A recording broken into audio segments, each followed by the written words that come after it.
Good morning to everyone, and welcome everyone, and thank you so much for joining us, whether you are joining us in person or you're joining us online. We have a first-class program for you today, only matched with a first-class lineup.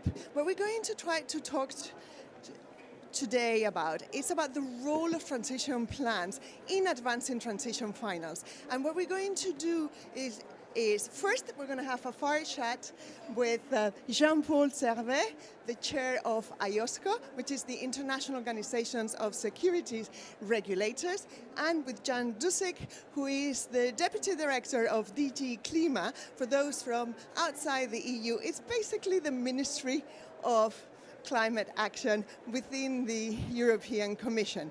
And then they will help us to set the scene, and then we will move on to the panel. And let me take a step back, and let's start with transition finance. Yeah? Transition finance has been very much in vogue over the last couple of years, I would say, and I would argue that sometimes it's being misused or misinterpreted, and sometimes it's been used as an excuse to continue financing business as usual, and only focus at times on the high-emitting sectors. And again, I would argue that what is really needed is a transition finance that has a holistic view, and that it looks at the transition financing, the transition of the entire economy to meet the Paris Agreement goals, but also other environmental goals that they are crucial for meeting the net zero, overall goal by 2050. Now, I find very useful the definition of the European Commission, and it's not because you are here, Jan, but basically the European Commission definition that it is stipulated in the recommendation that they issue in June 2023 says that transition finance means financing investments that they are compatible with or contribute to the transition while avoiding carbon lock-in. And I find it that inclusion of while avoiding carbon lock-in, it's really important because it can really help us to distinguish what is real transition finance and what might be, what can we call it? Transitioning washing or something similar, right? So if I may, Jan, could you please tell us why is carbon lock-in so important, and why is not only for policymakers but for transition finance and very particularly for the transition plans of companies to make them credible? Well, thank you very much, Helena, and good morning. Good morning still to everyone. Indeed, we are talking about transition finance, and one would say that by definition this finance should head towards transition. And of course, the only transition that we can foresee it facilitates the company's transformation in enabling them to meet the global climate targets, the 1.5-degree Paris target, and the 2050 climate neutrality. But otherwise, we can indeed speak about transition washing. So, what we to answer your question about locked-in emissions, they refer to future greenhouse gas emissions that are likely to be caused by the company by producing and by using the products during their lifespan. So, imagine that the transition is a marathon, and we are collectively running this marathon, carbon lock-in is something like a dead weight that we are carrying, and we cannot afford to increase it further than we already have. The International Energy Agency has estimated a few years back that the total lock-in in CO2 emissions from the existing energy infrastructure amounted to about 750 gigatons of CO2, which is much exceeding the remaining carbon budget that we have to meet the 1.5 degree scenario. So to keep with my marathon metaphor, the company can only claim to be credibly running the marathon if it shows that it's not being held back by that dead weight. So this potential locked-in emission from assets and products are a key part of the EU's mandatory corporate transition plan disclosures and ask the companies some fundamental questions. How does the lock-in jeopardize achieving company's emission reduction targets and drive transition risk? and how does the company plan to manage its assets and products responsibly within logic. The EU is largely an exception at the moment, and we see that most other disclosure standards and frameworks are not required on the law. Thank you so much, Jan. You know that the EU Platform Sustainable Finance is working on a report about what makes a transition plan credible to advance transition finance, and we have, a great collaboration with DG Klima, who's helping navigate, some of the issues like the carbon lock-in. But I would like to go back to the definition I was saying before, because it doesn't stop with while avoiding lock-in. Then it goes into say, including and provides 4 types of investments that would meet, the transition finance criteria. One of them, of course, being the taxonomy, looking in particular at transitional activities within the taxonomy and CapEx investments to become taxonomy aligned, or setting targets to become taxonomy aligned. But then it says investing in those entities that have a credible transition plan. So looking, Jean-Paul, more going from the European level more to the international level, I know IOSCO is about to or has already issued a report on transition plans. And before I ask you what you think makes a plan credible, could you give us an overview of what is the global landscape when it comes to transition planning, both in terms of disclosures, but also in terms of requirements? I mean, give us a snapshot of your report. Thank you. Thank you, Elena, for this very useful question. But first of all, allow me to thank you personally for your initiative to organize such an event. Allow me also to thank the Spanish government, which is always there in order to support initiative IOSCO, because we need political support, and also the pleasure to honor to see the Belgian ambassador, the new Belgian envoy for climate, Willem van der Voort. I think it's important that we interact with political decision makers. So now, you told me that I have as usual to be to the point. Not sure that everybody is convinced, so less than 1 minute. So ladies and gentlemen, here we are. That's one of the first scoop of COP29. It means that's our new toolkit released today, especially for you. Excellent. I would say. Also our report about transition plan. Elena told me that she would drop all kind of new event today in order to read it carefully, the 80 pages, about what we think, I would say, about transition plan. I would say that the leitmotif of IOSCO is to try to be helpful.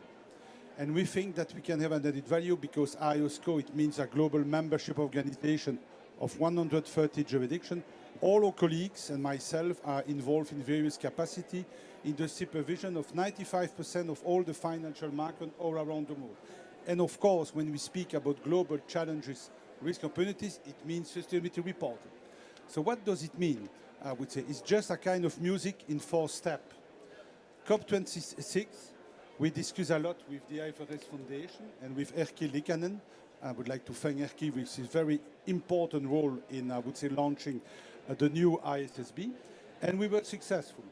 COP26 means, I would say, the announcement of the launch of ISSB. COP27, my first COP, it was the announcement of the operational launch of, I would say, the ISSB. COP28, it means the announcement made by IOSCO that we were able to endorse ISSB standards. What does it mean, endorsement? For us not to put that stamp, that's it. Is the capacity to challenge, I would say, the quality of the standards proposed by ISSB. COP29, ladies and gentlemen, it means after the call for action that we had the capacity to be heard, because I have the pleasure to tell you that already 30 jurisdictions decide to switch to ISSB standard. And when you see that one jurisdiction, it's for all the EU, it means in fact a little bit less than 50 jurisdictions switching with interoperability with European standards, by the way, to ISSB standard. So why do I say that? Because we need to be holistic, as you rightly stressed, but the speed is important, not per se, just because John and Mary industry, the retail investor, are waiting for having the capacity to use one toolkit. One toolkit, it means to have the capacity to use, I would say, the same language when we speak about reporting. And that's what we have been to do. Again, I would say, for the time being, and it's also something which was released by the FRS Foundation yesterday. I presume that Madi will come back on this. We have the capacity now to have more than 55% of the global GDP on board, more than 30% of the global market cap on board. And my objective that I give to the audience when we endorse is to the capacity to have 130,000 companies using the same framework. So it means more capacity to take on board Scope 3 and more capacity to use transition plan. Because of course, let us be clear, transition plans are fundamental, but also full of risk. If we are not able to come back to the investor, to asset manager, to rating agency, to political decision maker, with the same approach, there will be by definition questions from you kids.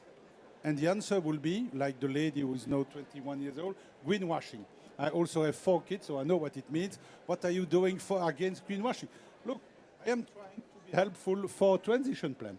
And so what does it mean, if I may? And that's also one of the added value of our report. We engage with, we discuss with a lot, I would say, of stakeholders in order to have a good overview of what we need, in order to avoid any question about the quality and coherency between transition plan. It means, in fact, 5 aspects: the lack of common definition for transition plan, the lack of global transition plan specific disclosure guidance, including for financial institutions, and there are many developments at EU level, information gap in existing transition plan disclosure, preventing investors from assessing progress on climate strategy, because I would say it's a forward-looking approach, of course, transition plan, and even where the information exists, the lack of framework or standard that accounts for sectoral and juridical events, and last but not least, the lack of insurance, the capacity of external to challenge the quality.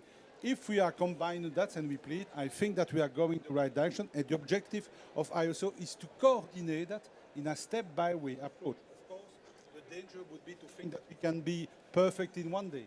We need more data, but at the end of the day, when we take on board, there is capacity to have very useful transition. And maybe, and that will be my last remark, sorry for taking such a long time, I think the problem we have is quite strange.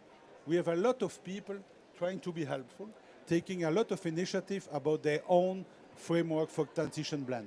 The objective is to have one global framework, take into account some national and regional specificity, and that's the objective, just to combine all this effort of people involved with the same value. Thank you so much, Jean-Paul.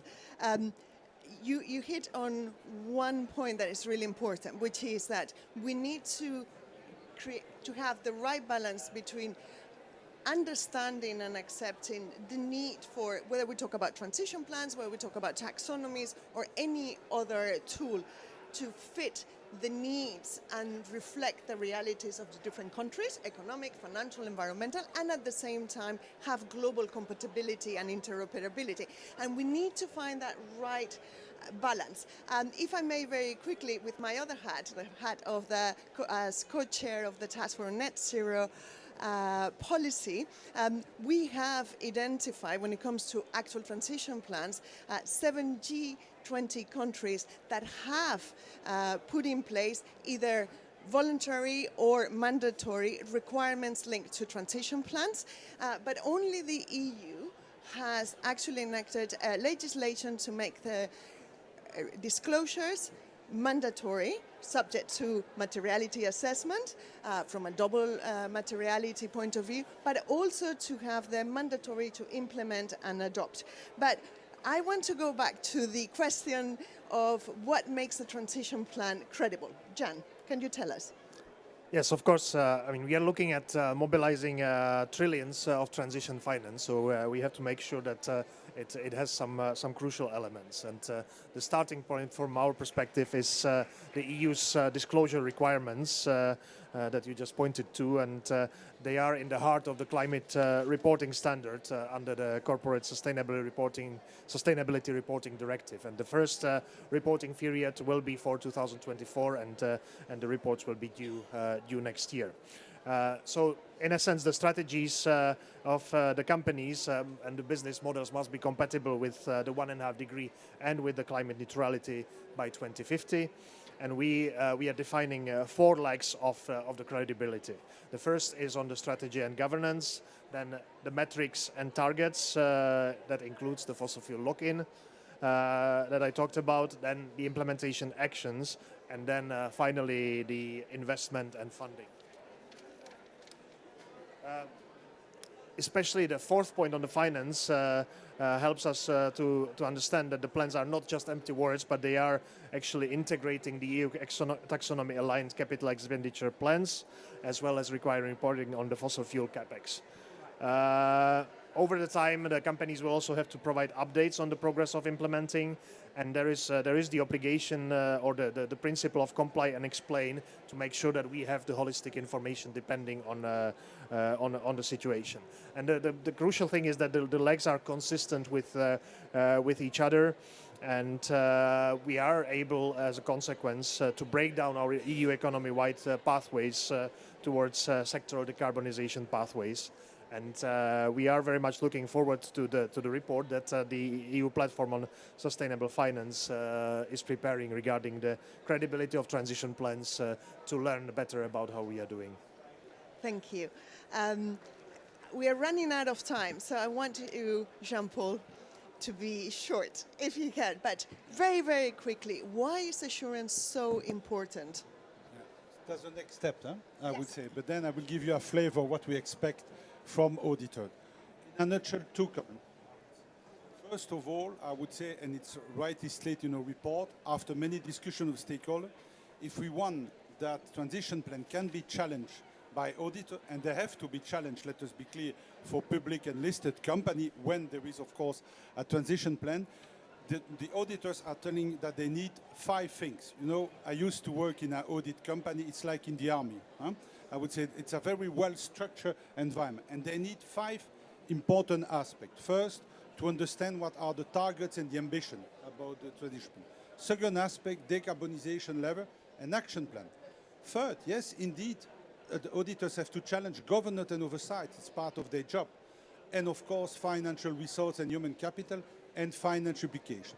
That's what we are explaining. I would say that's our call for action, and we would like to be helpful in order to coordinate with many other stakeholders, not only the IFRS Foundation for forward-looking information, but also the standard-setting bodies in charge of developing new standards for auditors. And what would you expect from the auditors? And that will be my last comment. 3 things. What's the objective? What do we need? Many companies, I presume that there are people from this, will say, well, it's a cost for me. Why do I need it? It's not a cost. It's how to ensure sufficient, I would say, capacity and to have, I would say, the trust on the market. And for this, first, you need to have an auditor who validates that information, this plan, is accurate, making disclosure more reliable and useful for investor decision maker. It's better that one third party can do that than only the CEO of the board of directors of the listed company. Second, the auditor will promote, by definition, when you have a signature of an audit firm, it will promote transparency by offering an independent view on whether companies' transition plan generally align with the stated climate goals. It's a journey, it's a dynamic approach. That's the added value, I would say, of transition plan. And last but not least, the auditor will ensure that companies' transition plan are not just words on paper, but are indeed aligned with their broader climate-related commitment. In other words, Elena, you know me for many years, I would say, I'm used to say when I see many pictures in a report about something, I hate it. I hate picture, but I prefer figures. But let us be clear, it won't be necessarily glamorous. It will be about joule, kilowatt, and other aspects. And it's a comparison with peers, and also the capacity for the company to explain to which extent they are able to be aligned with their own targets and objectives. And that's it. Thank you so much. Your words and what you just said was glory, bliss to my ears. Why? Because in the platform's reports, there's not a single picture ever. You're a good student. Thank you. But also because at the very beginning, when you mentioned the 5 key points, you literally were mirroring 5 of the key points of the CSRD, of the CS due diligence directive, and of course of the IFRS framework. So really interesting. Very, very quickly, if you can, in 1 minute maximum, what about assurance within the EU framework? Right. Well, I would add, you spoke about credibility and reliability of plans, but I would add one key aspect is the comparability, so that we can speak, we can compare, and we can see how they all relate. And of course, it helps to have the figures rather than pictures. But there is two types of the assurance that we are talking about. The limited and reasonable, they can be seen as two steps, but the crucial thing is that they are accompanied by the experts, by the auditors, and that they are checking the accuracy and they are avoiding cherry picking and greenwashing in a sense. So I think that's the importance of the assurance element of this. Thank you so much. Thank you so much, Jean-Paul. Jan, it's always a pleasure to talk to you. I know we could talk for hours, but we need to... Read the report. Oh, yes. Everyone, cancel all your meetings, download the report. That's your task this afternoon. If I may ask everyone to join me in a round of applause to our speakers. Thank you. And then may I ask our panelists to move in.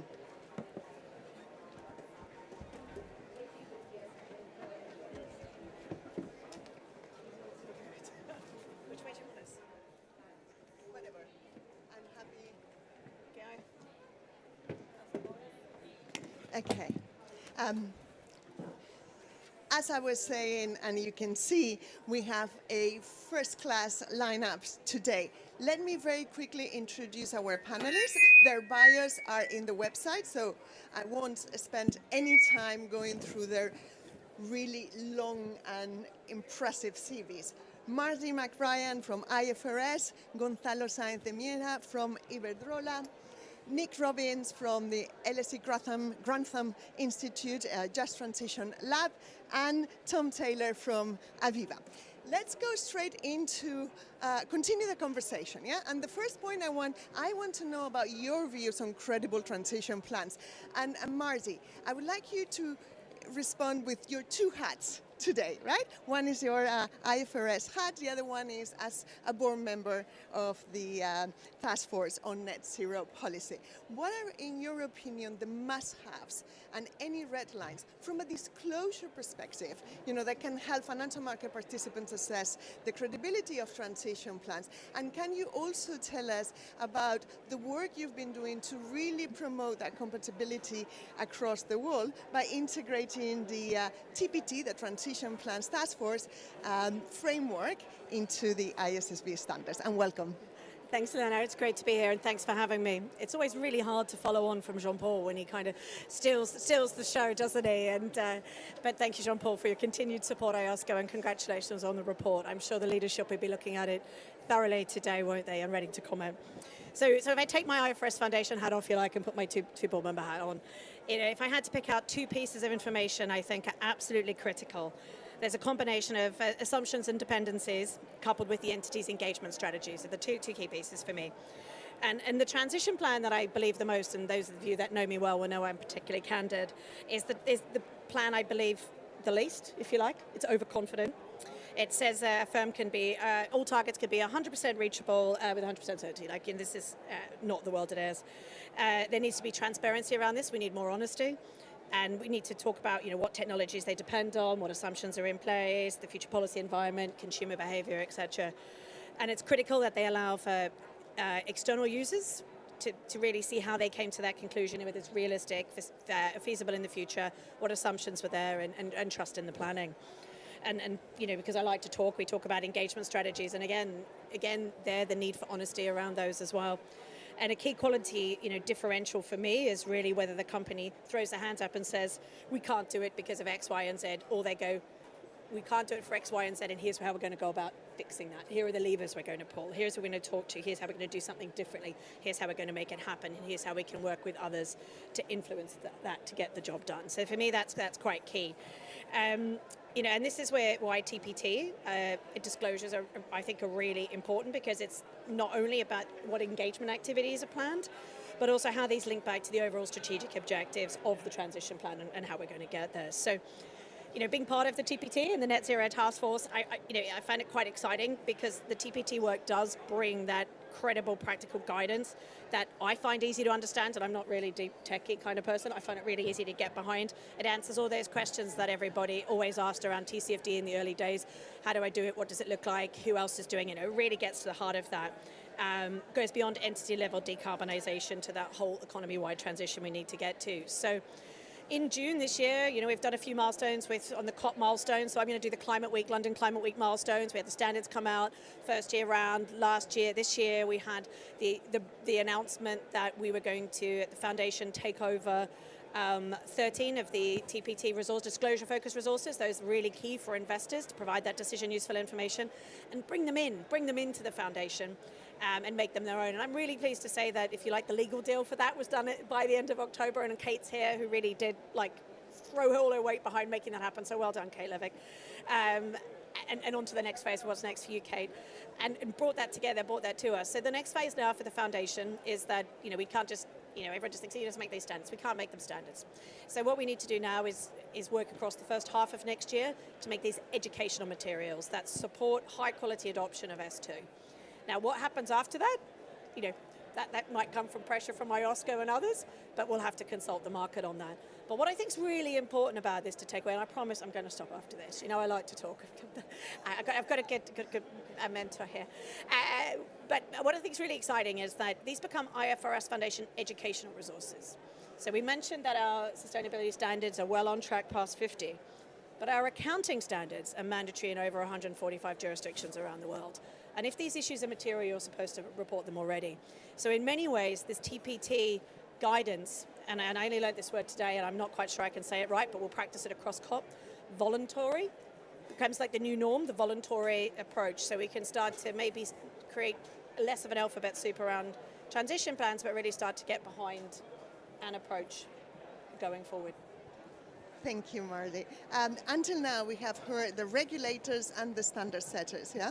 But one of the main reasons why we need, clear information, meaningful, and comparable, is to allow financial institutions to assess, how credible, the pathways of the different companies are, but also in order for them to decarbonize their own portfolios, right? And for them to meet their own targets. So, Tom, could you tell us, from the perspective, or from an investor perspective, from a financial market participant, when you assess a transition plan, what are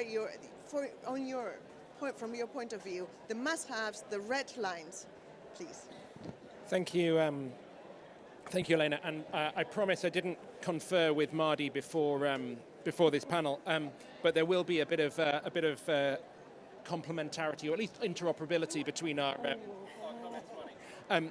So the first thing, I think, is recognizing when a business is treating their transition plan as a strategic planning exercise, not a disclosure exercise, or even worse, a marketing exercise. Okay, so seeing it built into strategy is absolutely critical. And that then flows through into not only having a long-term goal, but the transition plan being how you turn your ultimate target into short, medium, and long-term decisions that get factored into the management report, the strategy of the business, CapEx and OpEx, and you can see whether or not the transition plan is tracking through into the way the business is operating. Ultimately, credibility is determined as to whether there's a cognitive dissonance between what's in the transition plan, what the business is doing in the reporting, in its standard reporting, in the incentives it gives to its in its decision makers. I absolutely agree with what Mardi said, that a key element is what the policy and supply chain dependencies and assumptions are. And particularly on policy, this is a crucial feedback mechanism to governments and regulators and policymakers to see what businesses are saying they need, and ultimately, what is the entity doing to bring that about? It is no good financial institutions throwing their hands up and saying we can't build a 1.5 degree portfolio in a 3 degree world. What are you doing to bring it about? There's a brilliant line in the TFMR report, I can see Vanessa at the back, which says those who want to transition have to advocate for it. And so what are you doing in your advocacy? What are you doing in your lobbying? What are you doing when you're choosing suppliers? And how are you building that ecosystem around yourself to deliver what you say you want to do? Thank you so much. If I may pick up on what you just said, Tom, I think there are a couple of really important points, right? The first one is on consistency, but consistency between the business strategy and the transition plan.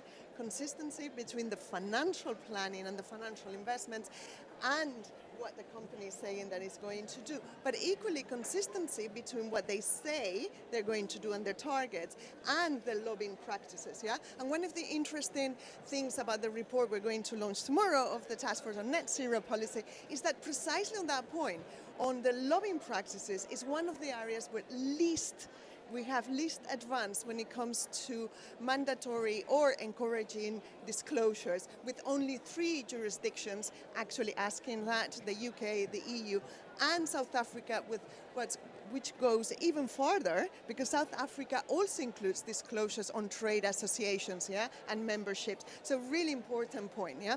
And now looking to the corporates, we're going from the investors to the corporates, yeah. One of the things, and you would allow me to say that a transition plan, yes, is well established, it's really important for transition finance, but a transition plan is what it says, it's a plan, yeah? And as a plan, it's the expression of an intention, yeah? And we've seen how many companies have changed their plan overnight on the targets, even when they have been approved by their shareholders. So we need teeth. And in my modest opinion, one of the best sort of proves that you're walking the talk is tell me where you put your money and I tell you whether or not I believe you. So the financial your financial investments, that CapEx, yeah? And that CapEx, whether it's on green activities, taxonomy aligned, or you have exposure to fossil fuels, yeah? That's one. And the second one, really interesting point that I would like to ask you, Gonzalo, is not only about what's your view in terms of what I'm saying and the importance of CapEx, but also about how in our financial reporting are we actually reflecting the very fact that many of our assets might be devaluating, yeah, with 25 years to net zero, So what do you make about all of this? Gonzalo, and welcome. Okay, thank you very much, Elena. Congratulations first for your leadership. I think we are facing a difficult COP for the geopolitical situation and also because we are not moving forward. And in these difficult situations, I think it's more important than ever to work harder and more united to accelerate climate action. Regarding the questions, 3 questions. Where we put money, potential indebted emissions, and assets impairment. The first thing, CapEx. I mean, I work in the energy sector and the power sector, and CapEx is the fundamental ratio in general. Why? Because renewables and networks are capital intensive. So, CapEx. However, everyone is saying that, but in certain investments, you also need to see OPEX. For instance, in green hydrogen, and in CCS, OPEX is also important. Regarding the second question, I think it's important to analyze embedded emissions in CapEx, but 2 considerations. First, we have to include Scope 1, 2, and 3, not just Scope 1, it's important in the energy sector. And the second thing is that the changing role of technologies. For instance, CCGTs in Spain and all around and in Europe are playing a new role. So they are not generation facilities, but backup generation. So their hours of functioning are going to be very, very low, maybe 500 hours. So that means less energy, but also less emissions. And the last thing, when you say about the investment, I would like to mention the importance of regulatory stability. Why? Because I think this is extremely important to avoid stranded assets. For instance, we are investing a lot in renewables in the States, and now we have a new government in the United States, and they are saying that from now on, they are going to invest much more on oil and less in renewables, and especially wind offshore. So regulatory stability, is really, really important to avoid the stranded assets. And another thing, in terms of policy actions that was mentioned, we have to be really careful about policy actions that can create stranded assets. For instance, in our view, hydrogen for transport, for road transport. The European Commission is supporting, or some countries are supporting these facilities. And I think our vision is that they are not going to be used a lot in the future. So they can create stranded assets. So in relation to your last question, I would like to mention the importance of regulatory stability. Thank you, Elena. Gonzalo, can I ask you a follow-up, very, very quick question? When you talk about the importance of OPEX on CCS, CCUS, and green hydrogen, is it because of the investments on R&D and innovation? Is it to take it off, or is all through? No, it's because it's not like renewables that is 100% CapEx. But for instance, in CCS, CapEx represent, 50, 60%, and the remaining 40% is OPEX. So in renewables, OPEX is nothing, maybe 1 or 2% of the total cost. So OPEX alignment with the taxonomy would be important for these activities. Yes. Thank you. Thank you. Very, very important. And again, the point around regulatory stability comes back on also what Tom was saying, which is back to the companies, is that what are you doing to ensure that regulatory stability? How is your, political, and lobbying activities? Nick, you are here also with a double hat, right? On one hand, your Just Transition Lab hat. On the other hand, you are a member of the task force on net zero policy matters. And one of the other issues that we find that is many times underestimated is the social considerations, the just transition within climate-related policies that target corporates and financial institutions. In fact, once again, that we only found 3 policies that recommend or require disclosures linked to just transition. Yeah, and again, we find the EU and South Africa as being the exceptions. Nick, is the plan credible if you don't take into account the just transition, if you don't integrate, the social considerations? Thank you very much, Elena, and great to be here. So I think I'm going to agree with the other panelists. I mean, particularly the social considerations have to be baked into the transition plan, but they shouldn't be seen as something which is separate, but something which is fully integrated. So if we are moving towards a common framework for transition plans, particularly aligned around the transition plan task force framework, we should be looking at the social dimension around workers, communities, supply chains, consumers, as part of those core elements, as part of the ambition, as part of the implementation, the OPEX planning, as part of the engagement, particularly with policymakers, with other stakeholders, as part of the governance, because it's about a decision-making process, and as part of the metrics. So I would say the answer is clearly we do need to have the just transition dimension, but fully baked into these other elements. And to pick up what Jean-Paul was saying, he was talking about financial resources and human capital. You need hands to deliver the transition. So we need to be thinking about how the people are going to be involved in this process.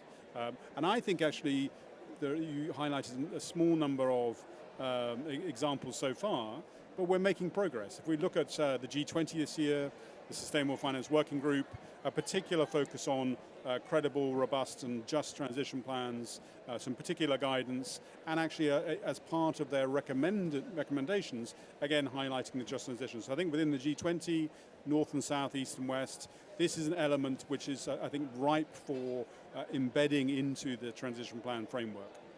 Thank you so much.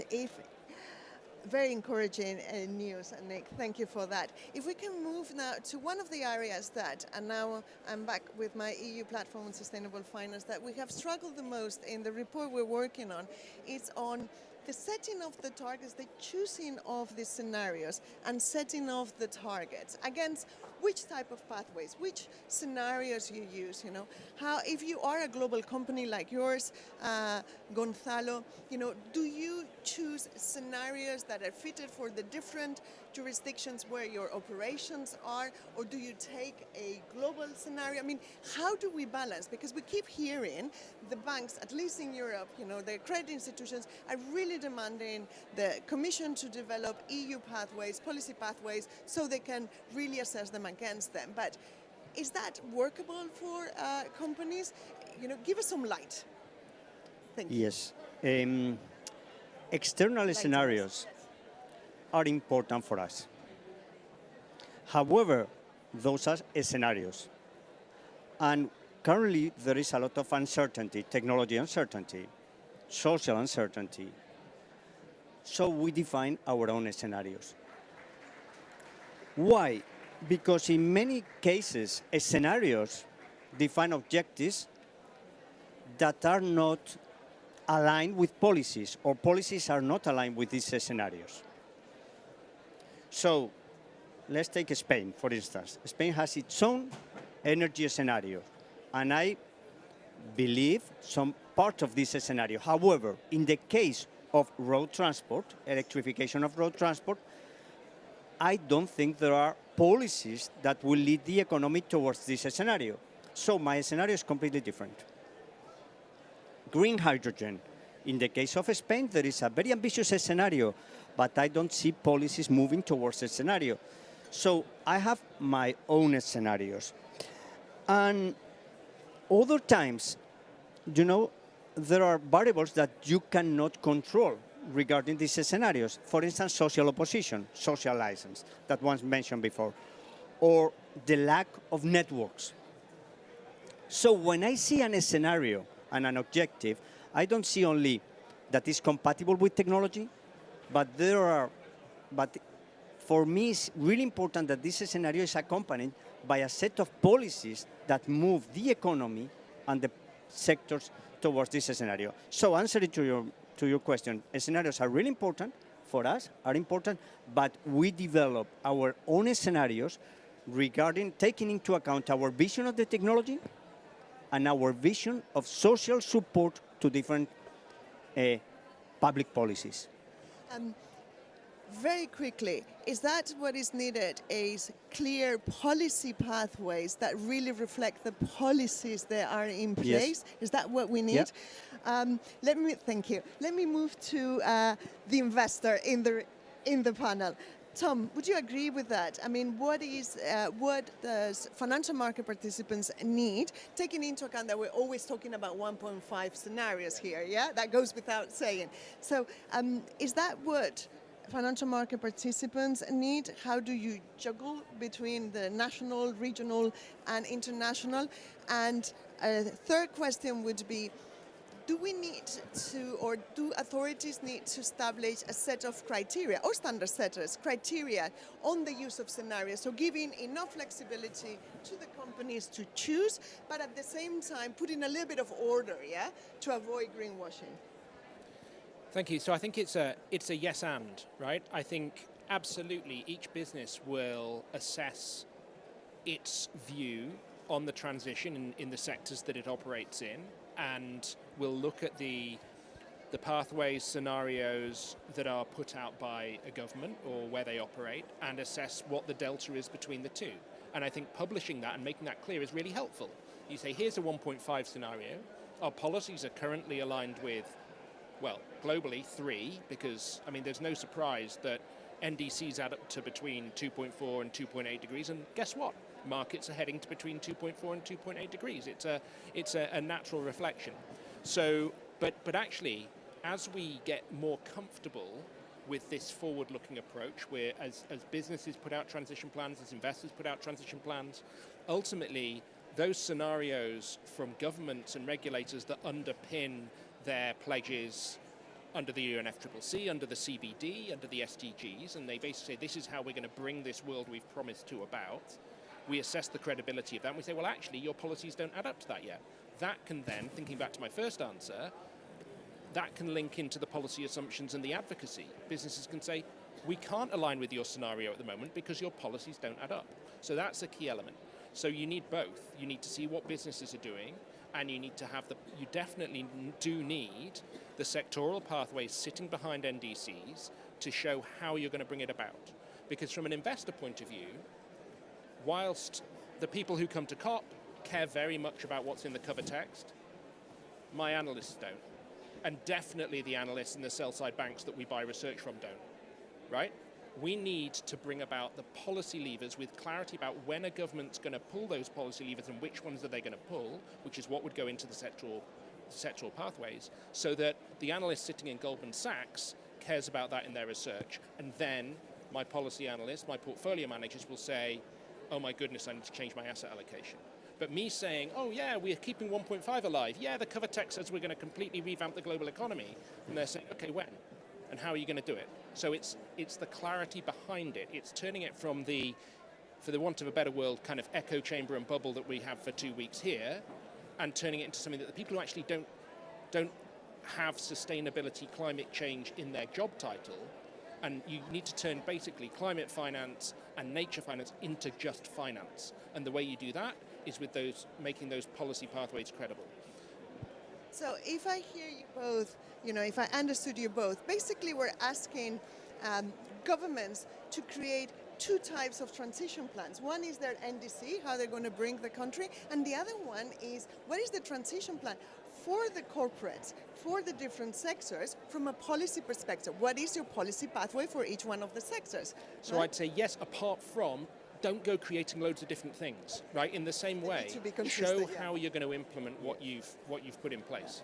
Perfect. I like it because we're coming with, some really clear takeaways.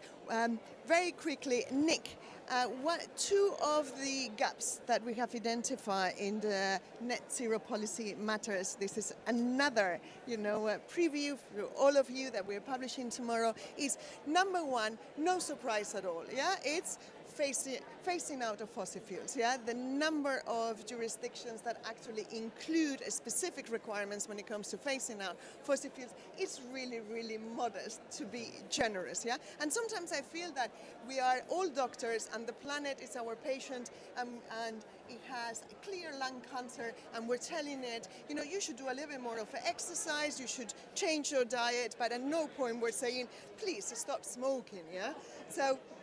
That's one. The second one is in relation, we already mentioned it, the lobbying practices, yeah, that has come over and over. So what are your views on both of those issues? Well, Helena, thanks for giving me the easy ones.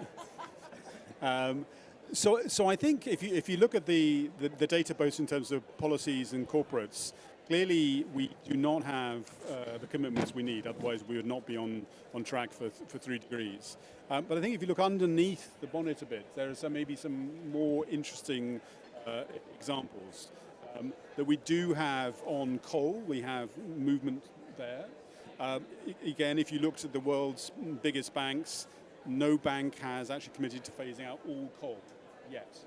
None of the major companies. But there is progress. There are countries which are making progress. We have Chile in terms of coal and so on. So I think there is some progress here. Clearly, we have a very big gap in the major emerging economies, where some of the coal fleet is very new and very young, and that relates to finance, which is a big issue here. And how do you provide the finance for the early phase out of fossil fuels? So we have. I think those policy areas in terms of sort of the completeness in terms of phasing out all the fossil fuels, not so much of a good story, but some things to build on. The lobbying, again, I think that is something particularly for the transition plans. Within the transition plans, I think we've highlighted on this panel and in the frameworks the focus on engagement. And that's really, I think, for the credibility for stakeholders, for investors, to really understand where the lobbying efforts are being placed. Again, some of the progress, there is progress being made. There are more companies developing sort of science-aligned lobbying, but that is still in a minority. And I think there are, as well as the plans, we've got to think about other mechanisms. Can competition policy be deployed here in terms of some of the lobbying positions being taken? Thank you, Nick. And may I take a couple of seconds, well, maybe more than a couple of seconds, to really thank you, because the Just Transition Lab, led by you, has worked hand in hand with the Task Force on Net Policy, on net zero policy, to write a breakthrough report on interconnected justice. We haven't talked about it because we're publishing it tomorrow together with the Net Zero Policy Matters, and we're presenting it to the UN Secretary General. But thank you so much for your collaboration. It's a brilliant report where I'm putting together a little list of homework to all of you, your reading list. We have the IOSCO transition plans, the platform transition plans, the net zero policy matters, and the interconnected justice. But very quickly, and to finish, Nick, don't say that all the hard questions are to you. Marty, there's been so much talk about, to the extent to which the ESRS is compatible with ISB, to what point the guidance, the FRAC guidance on transition planners is or not compatible or interoperable with the European framework on transition plans. Give us some light and some hope on that, what is IFRS and ISSB doing about it? How are you working with the European Commission on this? Sure, thanks, Helena. And I'm not sure it's a long or a hard question. We are working together, and we have been since we started the standards. And so, we put a lot of work into S2 to make sure that was as closely as aligned to with the European Climate Standard, and we'll continue to work closely with them on interoperability right throughout our journey. But, you talked about reading from homework, so I'm going to go ahead here and jump in anyway. Yesterday, the IFRS Foundation released the equivalent of the TCFD status report, if you like, the update on progress made on climate-related disclosures globally over the last couple of years. And we looked at 3,800 companies, and it really speaks a lot to your report that's coming out tomorrow, the Net Zero Policy Task Force, that there's lots of laws and regulations and standards out there, and we need to be looking to how we can reduce that fragmentation and bring them all together right across the world, not just Europe and the work of the IFRS Foundation, but more broadly right across the world. And I'm not going to say it's the happiest read I've ever read.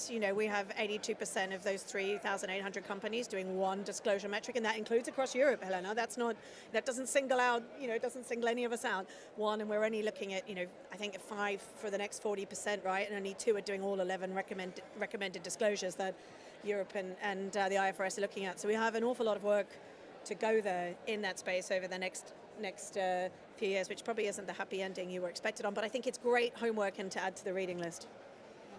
Thank you. If I may, I would add that first point, we need to understand that all these policies and regulations we're talking about, they're very recent, and many of them, even when they have entered into force, they haven't been applied, or we just have the results of the first year, 2 years maximum.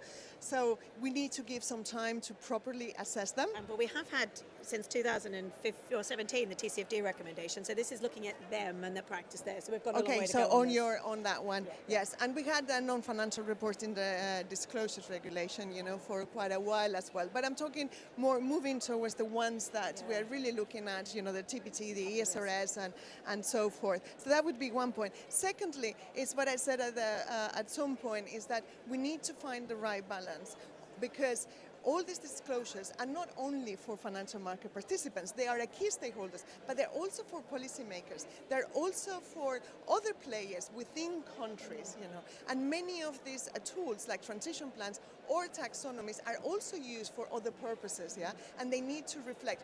When I have been working on taxonomies for quite a while now, and I was fascinated by the Brazilian approach, because for them, land use, and soils, it's a number one priority. So clearly they reflect that. They don't have the nitrate problem that Europe has. So obviously their technical criteria will differ from the European, and we need to take that into account. With that, saying that we need to find the right balance, be really inclusive but compatible, all of us. I hope that you found our panel and event very compatible, and you enjoyed it, and we look forward to the next COP, and we'll take a stock take of the progress. Thank you very much, and please join me in thanking the panelists.